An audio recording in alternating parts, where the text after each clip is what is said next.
Hello students, मैं अंकुर बबेले आप सभी का स्वागत करता हूं मैग्नेट ब्रेन्स हिंदी पर। मैग्नेट ब्रेन्स हिंदी एक ऐसा प्लेटफॉर्म है जहां हिंदी माध्यम की कक्षा 6 से लेकर कक्षा 12वीं तक का संपूर्ण पाठ्यक्रम बिल्कुल निःशुल्क में उपलब्ध कराया जा रहा है, वो भी एनसीईआरटी, सीबीएसई और दूसरे स्टेट बोर्ड के अनुसार।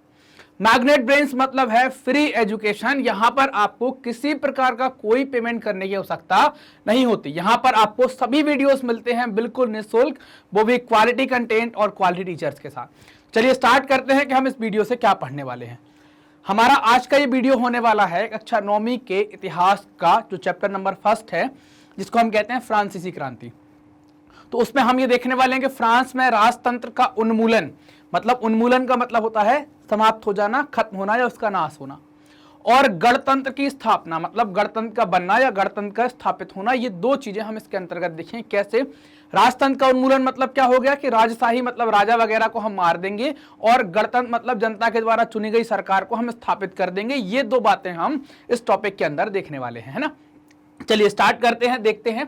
तो इसमें देखें हम कि भाई जो फ्रांस है, फ्रांस की जो स्थिति है कुछ दिनों में दिनों दिन क्या हो गई, थोड़ी सी बदतर होने लगी या तनावपूर्ण होने लगी। अब तनावपूर्ण से मतलब क्या होता है, तनाव समझते हैं ना कि हमेशा एक चिंता दिमाग पर रहती, क्या होगा, कैसे होगा, क्या होगा, कैसे होगा। इस स्थिति में जब आप रहते हैं तो उसको क्या कहते हैं, तनावपूर्ण स्थिति। जब आपको भविष्य एकदम क्लियर नहीं दिखता है, आप असमंजस की स्थिति में रहते हैं, तो उस पूरे समय आपका क्या होता है, दिमाग पूरा तनाव में जाता है। आपको बताता हूं तनाव स्थिति का आपको अनुभव हो जाएगा जब आपका रिजल्ट आने वाला हो जिसी दिन ना, और उसी दिन साइड डाउन हो जाए, तो वो जो 2 घंटे जो निकलते हैं ना कि तनाव, वो तनाव है ना। जब आप रिजल्ट लेने जाते हैं, मार्कशीट कॉलेज से स्कूल से मिलेगी आपको, तो उस मार्कशीट या अपना जो स्कोर कार्ड है जब वो आप लेंगे, तो लेने के पहले तक जब तक आपको नंबर पता नहीं चले तब तक आपको क्या होता है, तनाव होता है। पता नहीं क्या होगा, ज्यादा आएंगे कम आएंगे, तो वही तनाव यहाँ पर भी था। लुई 16वां जो था, जो वहां का फ्रांस का शासक हुआ करता था, उसने क्या कर दिया, संविधान पर हस्ताक्षर तो कर दिए। संविधान पर हस्ताक्षर के बाद भी लेकिन वो अपनी एक गुप्त वार्ता करता रहा, किसके साथ, प्रसा के राजा के साथ। उसकी एक गुप्त मीटिंग चलती रही, साथ में कुछ ना कुछ करता रहा। स्थिति खराब हुई या चिंताजनक हुई। चिंताजनक मतलब कब हो जाती है, जब स्थितियां गड़बड़ हो जाती हैं तो सोचनीय हो जाती हैं, मतलब आपको उस पर चिंतन करना पड़ता है कि ऐसी स्थिति है तो क्यों है। तो ऐसे ही फ्रांस की स्थिति क्या हो गई, चिंताजनक हो गई। चिंताजनक होने के पीछे कारण क्या है कि जो पड़ोसी देश थे, फ्रांस के आसपास के जो देश थे, उसके नेबर स्टेट जिनको आप पड़ोसी देश कहें, वो सब क्या हो गए, उन्होंने एक प्लान बनाया कि फ्रांस में हम सेना भेजते हैं, फ्रांस पर हमला करते हैं। फ्रांस पर उन्होंने सेना भेजने की योजना बनाई हुई थी। लेकिन क्या होता है कि उनकी योजना सब विफल हो जाती है। योजना विफल होने के पीछे कारण क्या कि अप्रैल 1992 में इन लोगों ने योजना बनाई, लेकिन अप्रैल 1992 में जो वहां की सरकार है या जो नेशनल असेंबली है, जिसको आप संसद कहते हैं, उस नेशनल असेंबली या संसद ने वहां की ने प्रुसा और ऑस्ट्रिया के खिलाफ युद्ध की घोषणा कर दी। यही लोग प्लान बना रहे होंगे, और उसने इनके खिलाफ क्या कर दी, युद्ध की घोषणा कर दी कि भाई इनके खिलाफ युद्ध लड़ा जाएगा। तो जो इनके पड़ोसी देशों की जो योजना थी वो क्या रह गई, धरी की धरी रह जाती है। उस योजना को वो अमल में नहीं ला पाती। अमल में लाने के पहले नेशनल असेंबली ने युद्ध की घोषणा कर दी, प्रसा से लड़ेंगे और ऑस्ट्रिया से, दोनों से हम साथ में युद्ध लड़ेंगे। अब क्या हो गया, नेशनल असेंबली ने कह तो दिया कि भाई हम लड़ेंगे, तो अब सेना का निर्माण करना पड़ेगा। आप 2 मोर्चों पर लड़ेंगे, एक प्रसा के साथ लड़ेंगे, ऑस्ट्रिया के साथ लड़ेंगे, 2 अलग अलग देशों के साथ आपको लड़ना है। तो आपको सेना बड़ी चाहिए, क्योंकि वो दोनों देश हो सकता है इकट्ठे होकर लड़ जाएं। तो आपको क्या है, सेना बड़ी चाहिए, सेना का ज्यादा निर्माण करना पड़ेगा, या सेना की संख्या जो है वो बढ़ानी पड़ेगी, सैनिकों की संख्या बढ़ानी पड़ेगी। तो इस जब नेशनल असेंबली ने यह घोषणा करी तो क्या हुआ कि जो स्वयंसेवी हैं, तो हजारों स्वयंसेवी क्या हो गए, सेना में भर्ती होने लगे। लंबी लंबी लाइनें लगाकर वहां सेना के दफ्तरों के बाहर इकट्ठे होने लगे कि हमको भी भर्ती कर लो।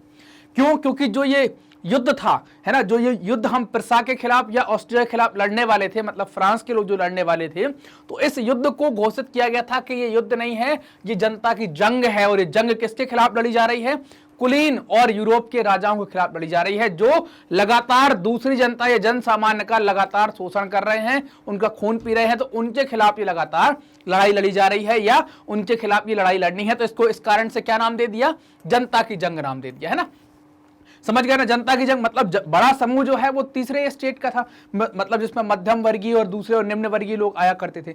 यूरोप के राजा और कुलीन वर्गों के खिलाफ, चूंकि इनका ही सत्ता पर कब्जा था ज्यादातर, तो इनके खिलाफ ही लड़ाई लड़ी जाएगी। अब लड़ाई में मोटिवेट करना पड़ता है। आपने कई सारी पिक्चर देखी होंगी, आपने जैसे आपने वो देखी बॉर्डर या LOC कारगिल, तो उस पर भी देखेंगे कि आप हमारे सैनिकों के द्वारा भी गाने गाए जाते हैं, है ना, अच्छे अच्छे गाने गाते हैं जोश वाले। तो ऐसे ही यहाँ पर जो समाज सेवी लोग हैं वो भी क्या करते थे, देशभक्ति से जुड़े हुए गाने हैं उनके ओंठों पर रहते। तराने का मतलब क्या है, गाने जो गाते हैं, कुछ जो छोटे मोटे नगमे हैं जो बनाए गए, वो सब क्या है, वो उनके द्वारा गाए जा रहे हैं। तो इससे क्या होता है, देशभक्ति की आत्मा या देशभक्ति की भावना जो है वो बढ़ती है और ओतप्रोत होती है। तो ये समाज सेवियों के द्वारा ये देशभक्ति गाने हमेशा उनके ओंठों पर रहते थे, कुछ ना कुछ वो गाते रहते थे। एक गाना है जिसको कहते हैं रोजेल दी लाइल, है ना। रोजेल दी लाइल किसके द्वारा रचित है, मार्सिले के द्वारा रचित है। अब ये गाना जो है इसको मार्सिले के द्वारा रचा गया, और एक जगह है इसको पहली बार मार्सिलेस के स्वयंसेवियों के द्वारा इसको गाया गया, है ना। तो मार्सिलेस के रोजेल दी लाइल द्वारा एक रचित गाना है जिसको कहते हैं मार्सिले, है ना। रोजेल दी लाइल के द्वारा जो रचित गाना उसको कहते हैं मार्सिले, और इसका सबसे पहली बार जो गाया गया, या इसका सबसे ज्यादा, या हम देखेंगे किस युद्ध के दौरान लोगों ने इसको गाया, तो ये पहली बार गाया गया मार्सिलेस के स्वयंसेवियों के द्वारा इसको गाया गया। तभी से इसका नाम क्या बन गया, मार्सिलेस बन गया, और ये मार्सिलेस के नाम से जाना गया। अब ये जो गाना है वो क्या हो गया, फ्रांस के राष्ट्रगान के रूप में इसको जाना जाता है, कि जो मार्सिले है वो फ्रांस का राष्ट्रगान बन गया है। वहां का जो नेशनल एंथम है, जैसे हमारी है जनगण मन, तो ऐसे ही उनकी नेशनल एंथम क्या हो गई कि मार्सिले जो है वो उनकी नेशनल एंथम हो गई, है ना। तो रोजेल दी लाइल के द्वारा ये गाना तैयार किया गया और बनाया गया, मार्सिलेस के लोगों के द्वारा इसको सबसे पहली बार गाया गया, इस कारण से इसको मार्सिलेस कहा गया। ये गाना मार्सिलेस नाम से फेमस हुआ। आज की डेट में फ्रांस का राष्ट्रीय गान है या नेशनल एंथम है। जब युद्ध हुआ तो युद्ध में कई सारे सैनिक गए हैं। सैनिकों में अगर आप अमूमन तौर पर देखें तो पुरुष वर्ग ही होता है। अभी महिलाओं को, अभी वर्तमान की स्थिति देखें तब महिलाओं की भर्ती आप देख पा रहे होंगे बहुत ना के बराबर है आज की स्थिति में, तो पहले तो होगी नहीं। तो पुरुष समाज को अगर हम देखेंगे उस टाइम पर जो समाज होगा आप, है ना, तो इस समाज जो होगा वो आपको दो प्रकार से बटा हुआ दिखेगा। तो आप इस पर देखें कि भाई क्रांतिकारी जो युद्ध होगा, है ना, क्रांतिकारी युद्ध में हमने देखा था कि जो सेना बनी है उसमें स्वयं से भी लोग गए हैं। तो क्रांतिकारी युद्ध में जनता कैसा डील कर रही होगी, क्रांतिकारी युद्ध और जनता कैसा अपने आप को समझ रही होगी, तो इसमें जनता को भारी क्षति और आर्थिक कठिनाइयां उठानी पड़ी, मतलब उसको कई सारा स्ट्रगल, बहुत परेशानियां उसको उठानी पड़ी। तो समाज को आप देखें, समाज जो है वो दो प्रकार से बटा होगा। दुनिया में कहीं का भी समाज स्त्री और पुरुष में ही बटा होता है, इनके अलावा समाज का विभाजन नहीं है। जाति के आधार पर विभाजन मिलता है, लेकिन हम जो समाज बांट रहे हैं अभी, वो बांट रहे हैं हम स्त्री और पुरुष के हिसाब से, महिला और पुरुष के हिसाब से। तो समाज जो है वो दो प्रकार से बटा है। दुनिया भर के समाज जो है वो पुरुष सत्तात्मक थे, मतलब पुरुष वर्ग का बोलबाल था, और सेना के अंदर भी पुरुष वर्ग ही ज्यादा रहा करता था। तो मोर्चे पर तो ये लोग चले गए, पुरुष वर्ग जो है वो युद्ध लड़ने के लिए कहां चला गया, मोर्चे पर चला गया।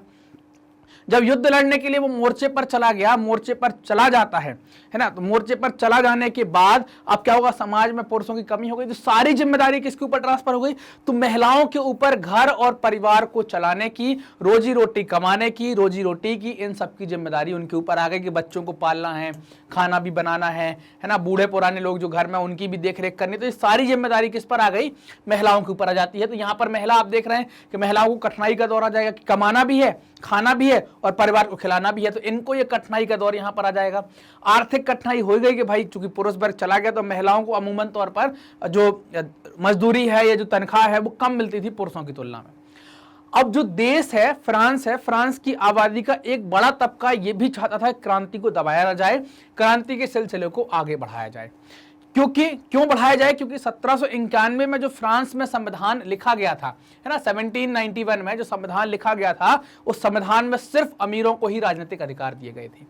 गरीब व्यक्तियों के लिए, मध्यम वर्ग व्यक्तियों के लिए किसी प्रकार के राजनीतिक अधिकारों का उल्लेख उसमें नहीं था। तो ये राजनीतिक अधिकार केवल अमीर लोगों को मिल गए। तो अब इसके खिलाफ में धीरे धीरे क्या हुई, प्रतिक्रिया हुई, और प्रतिक्रिया में क्या हुआ कि लोग राजनीतिक क्लबों में, है ना, राजनीतिक क्लब जो होते हैं, पॉलिटिकल जो ग्रुप बन जाते हैं, राजनीतिक क्लब, वहां पर इकट्ठे होने लगे।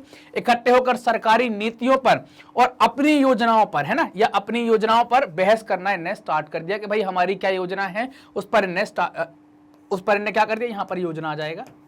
अपनी योजनाओं पर इनने बहस करना स्टार्ट कर दिया कि सरकार की नीति ऐसी है लेकिन हमारी योजना ऐसी है, इस सरकार की नीति को हटाकर अगर हमारी योजना लगाई जाए तो क्या हो जाए, ये सफल हो जाए। तो ऐसी बहसें आपको राजनीतिक क्लबों के अंदर ज्यादा देखने को मिलने लगी कि भाई ऐसा सब कुछ वहां पर होने लगा। क्लियर। अब ऐसे ही क्लबों में एक बहुत फेमस क्लब था या जो सफल क्लब था उसका नाम था जैकोबिन क्लब, है ना। जैकोबिन क्लब सबसे सफल राजनीतिक क्लब हुआ करता था, जहां पर लोग इकट्ठे होते थे, जहां पर सरकार की नीतियों पर बहस करते थे, साथ में अपनी योजनाओं के ऊपर भी बहस करते थे। इस जैकोबिन क्लब का नाम जो है वो पेरिस के भूतपूर्व कॉन्वेंट ऑफ सेंट जेकब के नाम पर, है ना। यहाँ के एक संत हैं जिनका नाम है जेकब, उनके नाम पर इसका नाम पड़ा, जैकोबिन क्लब कहलाया। और ये क्या है, राजनीतिक समूह का एक अड्डा हो गया। यहां पर लोग जाकर अपनी बात रखने लगे, अपने लिए बहस करने लगे, योजना बताने लगे। इन सब दौरान, है ना, ये जो पूरी क्रांति का जो दौर चल रहा है, क्लब बन रहा है, इस पे महिलाएं क्या थी, तो महिलाएं भी क्या है, सक्रिय रूप से राजनीति में भागीदारी रख रही थी और उनके द्वारा भी बड़े स्तर पर क्लब बनाए गए थे, अपने क्लब बनाए गए थे। चूंकि हम महिलाओं का एक अलग से टॉपिक ही देखने वाले हैं तो हम उसके अंतर्गत महिलाओं की गतिविधियां, महिलाओं की प्रतिक्रियाएं, महिलाओं के द्वारा क्या किया गया, उनके अधिकारों की कैसे मांग हुई, ये सारी बातें हम उसके अंतर्गत देखेंगे। ठीक, तो जैकोबिन क्लब क्लियर कि भाई ये सेंट जेकब के नाम पर बनाया गया राजनीतिक समूह का एक अड्डा है और उस दौरान सबसे सफल क्लबों में से एक क्लब माना गया जिसको जैकोबिन क्लब कहा गया। जैकोबिन क्लब के आप सदस्य कैसे बन सकते हैं या कौन होते थे जैकोबिन क्लब के सदस्य? जैकोबिन क्लब के सदस्यों में खास तौर से समाज के जो कम समृद्ध हैं, समृद्ध का मतलब समझते हैं ना, कम समृद्ध, जिनके पास उतने संसाधन नहीं है जितने होने चाहिए, कम संसाधन है, उसमें अपना गुजारा चला रहे हैं, वैसे लोग इसके ज्यादा सदस्य हुआ करते थे। जैसे जूता बनाने वाले, पेस्ट्री बनाने वाले, जो बेकरी वेकरी में पेस्ट्री आप खाते होंगे, है ना, घड़ी साज, घड़ी वड़ी का कुछ काम कर रहे हैं, छपाई करने वाले, नौकर व दहाड़ी मजदूर के लोग जो हैं वो इसके मेन सदस्य हुआ करते, ज्यादातर लोग इसके अंदर थे। इस जैकोबिन क्लब की जो नेतृत्व है, इसका नेता जो था उनका नाम है मैक्समिलियन रोबेस्पियर, है ना। इनके द्वारा इस जैकोबिन क्लब का नेतृत्व किया जा रहा था। तो इनने क्या डिसाइड किया, इनने डिसाइड किया कि भाई जैकोबिन क्लब मतलब ये जैकोबिन क्या हो गए, ये साधारण वर्ग के लोग हो गए, साधारण लोग हो गए, और एक लोग हैं जिनको कहते हैं अपन कुलीन। अब लोग की पहचान कैसे हो, दो प्रकार के लोग हैं, जैसे मान लो मेरे जैसे कपड़े पहनाकर किसी और को खड़ा कर दिया तो आप कैसे पहचाने कौन समृद्ध है, कौन कुलीन है, कौन नहीं है? तो ये पहचान जो होती है वो कपड़ों से होती थी। उस टाइम पर कुलीन वर्ग के जो लोग हैं वो घुटन्ना वाले, ब्रीचेस जिनको कहते हैं ना, ब्रीचेस कपड़े पहनते थे, घुटन्ने वाले कपड़े पहनते थे। तो जैकोबिन क्लब ने क्या किया कि भाई हम एक अलग पोशाक पहनेंगे, है ना, एक अलग ड्रेस होगी हमारी। वो अलग ड्रेस कैसी है, धारी लंबीदार पतलून पहनेंगे, ये कंपलसरी कर दिया। पुरुष लोग लाल टोपी भी लगाया करते थे जो स्वतंत्रता का सूचक थी, है ना। तो यहां पर इन्हें डिसाइड कर दिया कि भाई एक धारीदार लंबी पतलून, फुल नीचे तक पतलून, पतलून का मतलब होता है क्या, पतलून का मतलब होता है पैंट, जो आप पहनते हैं ना, तो पतलून का मतलब होता है पैंट। तो ये धारी लंबीदार फुल पैंट पहनेंगे, लंबी लंबी धारियों वाला। अब ये धारीदार लंबी पतलून पहनने के कारण इन जैकोबिनों को, है ना, जो जैकोबिन क्लब के अंदर हुआ करते थे, इनको कहा गया सोकुलात। सोकुलात का मतलब होता है बिना घुटनने वाला। अब ये घुटनने वाला क्या है और बिना घुटनने वाला क्या है मैं क्लियर करता हूं, है ना। अभी आपको दिखा देंगे फोटो के द्वारा। तो क्या होता है, बिना घुटनने वाला मतलब जो घुटने तक नहीं है, पूरा है, उसको कहा गया, जो लंबा है, पूरा फुल पैंट है, वो उसको कहा गया क्या, सोकुलात, है ना। तो इसी कारण से जैकोबिन्स जो है वो क्या कहलाने लगे, सोकुलात कहलाने लगे। कुलीन वर्ग के जो लोग हैं ना, कुलीन वर्ग के, अब ये डिसाइड क्यों किया पोशाक, ताकि हम कुलीन से अलग दिखें। कुलीन वर्ग के लोगों से अलग दिखने के लिए इन्होंने ये पोशाक बनाई। कुलीन वर्ग के लोग कैसे पहनते थे, कुलीन वर्ग के लोग ब्रीचेस पहनते थे जो कि घुटने तक हुआ करता था, है ना, सिर्फ घुटने तक ही हुआ करता था, और वो अलग दिखता था कि ये कुलीन वर्ग का है, अच्छा ये कुलीन वर्ग का नहीं है। तो उनसे अलग दिखने के लिए, ताकि सभी को पता चल जाए कि भाई कौन कुलीन वर्ग का है कौन नहीं है, इसके लिए ड्रेस अलग अलग कर दी। देखो ये दो ड्रेस है, ये ड्रेस जो है जिसको कहा गया सोकुलात, जिस पे अपन ने देखा कि ये धारीदार लंबा पैंट आप देख पा रहे होंगे, ये महिलाओं के द्वारा धारीदार घाघरा टाइप का कुछ पहना गया है। तो ये जो फुल पैंट है ना, यहां से यहां तक आप देख पा रहे होंगे, ये फुल पैंट इन्हें पहना है। तो ये पैंट को क्या कहते हैं, पतलून। तो ये फुल पतलून पहन ली गई है। अब क्या होगा कि ये अलग दिख जाएंगे कुलीन वर्गों से। कैसे, कुलीन वर्ग के लोग क्या पहन रहे हैं, आप देख रहे हैं कि यहां तक पहनते हैं ये घुटन्ना, जिसको आप आजकल बरमूडा कहते हैं, पहले इसको ब्रीचेस कहते थे, या घुटन्ना। घुटन्ना मतलब घुटने तक आ गया, है ना। तो ये घुटना होता है ना, यही होता है ना घुटना, तो घुटने तक आ गया तो ये घुटन्ना कहला गया। तो ये लोग पहनते थे। अब क्या है कि अगर इस प्रकार के कपड़े घुटन्ना पहने कोई दिख गया तो समझेंगे कुलीन है। तो उन्होंने बोला कि हमको कुलीन मत समझो, हमको आप समझो कि हम लोग एक अलग लोग हैं, जैकोबिन क्लब से जुड़े हुए लोग हैं, हमारी ड्रेस अलग होगी। तो ये ड्रेस इन्हें अलग दिखाती। अब इसमें आप देख पा रहे होंगे कि एक ये लाल टोपी पहनी हुई है इनके द्वारा, तो लाल टोपी जो है वो स्वतंत्रता का सूचक हुआ करती थी। आमतौर पर जैकोबिन क्लब के जो पुरुष वर्ग है वो ऐसी लाल टोपी लगाया करता था। क्लियर, ये देख रहे हैं ना, धारी वाला आपको पैंट देख रहे हैं, धारी वाला फुल पैंट है, और यहाँ पर आप देख पा रहे हैं जो कुलीन वर्ग के लोग हैं वो घुटना पहने हैं, जिसको आप ब्रीचेस कह रहे हैं, घुटने तक हुआ करता था। क्लियर, चलिए अब जैकोबिन क्लब जो बन गया तो उसने कार्यवाहियां कैसे स्टार्ट की, उसने अपना कार्यक्रम कैसे स्टार्ट किया। तो जैकोबिन क्लब की जो कार्यवाहियां हुई तो हम ये देखते हैं कि 1792 की गर्मियों में, गर्मी का जो समय आता है तो उस टाइम पर खाद्यान्न की कीमतें, खाद्य पदार्थ मतलब जिनका हम खाने के अंदर उपयोग करते हैं, इनकी कीमतें क्या हो गई, आसमान में जाने लगी, बहुत महंगाई हो गई। और इनका महंगाई क्यों हो गई, क्योंकि इनका अभाव था। तो महंगाई और अभाव के कारण जो वहां के पेरिस के लोग थे वो नाराज हो गए और उन्होंने एक विशाल हिंसक आंदोलन किया, एक विशाल हिंसक विद्रोह तैयार कर दिया। कैसे किया, 10 अगस्त की सुबह को आप देखें ट्यूलेरिया के महल पर उन्होंने धावा बोल दिया। ट्यूलेरिया के महल पर धावा बोलते हैं और वहां पर गए तो जैसे ही धावा बोला तो अब महल में जाएंगे तो राजा लोग होंगे, राजा के रक्षक होंगे, 4-5 चपरासी होंगे, 2-3 पहरेदार होंगे, तो उन सब रक्षक पहरेदार चपरासियों को पकड़कर मार डाला गया, उनकी हत्या कर दी गई। और राजा जो था, राजा भी फंस गया, फंस गई गिलगिलिया, तो राजा फंस गया तो उसको क्या किया, घंटों तक बंधक बना के रखा कि बोले तुम साले तुम ही बहुत गड़बड़ करते थे, तुम बहुत एकदम गड़बड़ किया है तो तुमको देखना पड़ेगा यहाँ पर। तो उनको पकड़ लिया और तरह तरह की बातें करी यहाँ पर, तो राजा को कई घंटों तक बंधक बना के रखा गया। असेंबली ने, उसके बाद क्या हुआ कि सारी घटनाएं हुई तो असेंबली ने इनके बाद शाही परिवार को जेल डाल देने का प्रस्ताव पारित कर दिया कि भाई इनको जेल में डाल दिया जाए, और ये ऐसा एक प्रस्ताव यहां पर पारित कर दिया गया। बाद में चुनाव करवाए गए, नए सिरे से चुनाव करवाए गए और चुनाव में 21 वर्ष से अधिक उम्र वाले सभी पुरुषों को मतदान का अधिकार दिया गया। तो ये यहां पर हमने देखा यहां पर कि भाई क्या हो जा रहा है कि 21 वर्ष से अधिक वाले नागरिकों को वोट देने का अधिकार दिया, राजा के रक्षकों को मार दिया, राजा को बंधक बना लिया यहां पर, और असेंबली ने भी बाद में शाही परिवार को जेल में डालने का प्रस्ताव यहां पर पारित कर देते हैं। अब जो नेशनल असेंबली थी, जिसको वहां की संसद कहते हैं, इसका जो नए तरीके से निर्वाचित हुई, चूंकि इसमें 21 साल से ज्यादा वाले सभी लोगों ने वोट दिया, तो निर्वाचित होकर जब असेंबली बन गई तो इस असेंबली का नाम बदलकर क्या कर दिया गया, इसका नया नाम कर दिया गया कन्वेक्शन। कन्वेक्शन का मतलब ही क्या हो गया, नवनिर्वाचित असेंबली, जिसको नेशनल असेंबली कह रहे थे।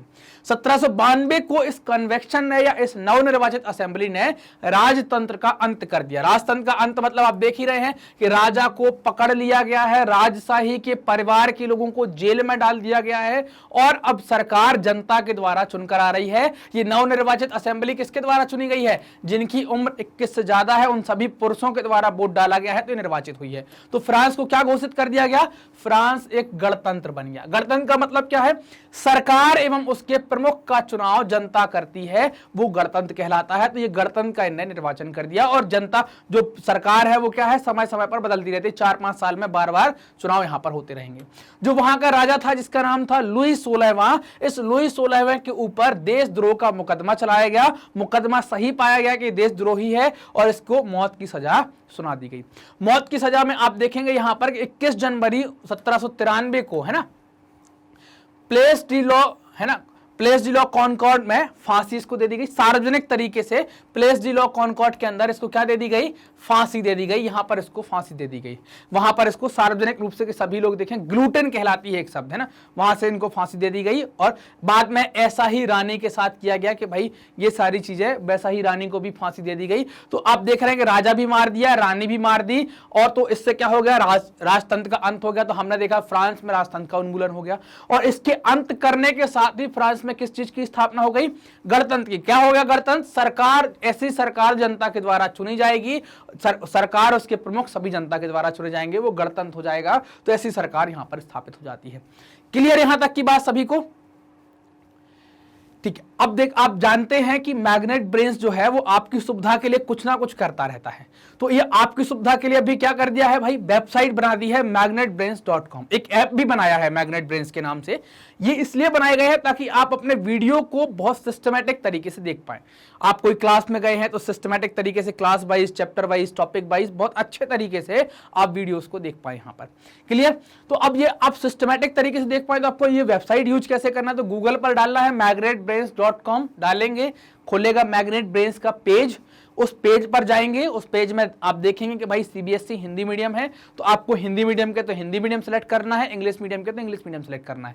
हिंदी मीडियम के अंतर्गत गए तो फिर आपको क्लास सेलेक्ट करनी है, 12वीं के हैं, 10वीं के हैं, 9वीं के हैं, 8वीं के हैं, क्या है, तो आप गए भैया हम तो 9वीं क्लास के हैं, 9वीं क्लास सेलेक्ट करी, फिर वहां पर आपको सारे टीचर्स की फोटो आ जाएगी, सभी लोग आपको मिल जाएंगे वहां पर। तो आपको जो भी सब्जेक्ट देखना है ना, कि आपको फिजिक्स देखना है, केमिस्ट्री देखना है, गणित देखना है, सामाजिक विज्ञान देखना है, तो उनको आप आसानी से एक्सेस कर सकते हैं। मान लेते हैं कि आपने सामाजिक विज्ञान पर गए और अब आपने वॉच नाउ पर यहां पर क्लिक किया, जैसे ही वॉच नाउ पर क्लिक करेंगे तो ऐसी प्लेलिस्ट खुल जाएगी, भाई कितने टॉपिक इसके अंतर्गत हैं और कौन से वीडियो, तो आप आसानी से यहां पर टॉपिक वाइज, सब टॉपिक वाइज वीडियो बहुत अच्छे तरीके से देख सकते हैं। मैग्नेट ब्रेन्स हिंदी माध्यम के विद्यार्थियों के लिए कक्षा 6 से लेकर कक्षा 12वीं तक का संपूर्ण पाठ्यक्रम बिल्कुल निःशुल्क में उपलब्ध करा रहा है।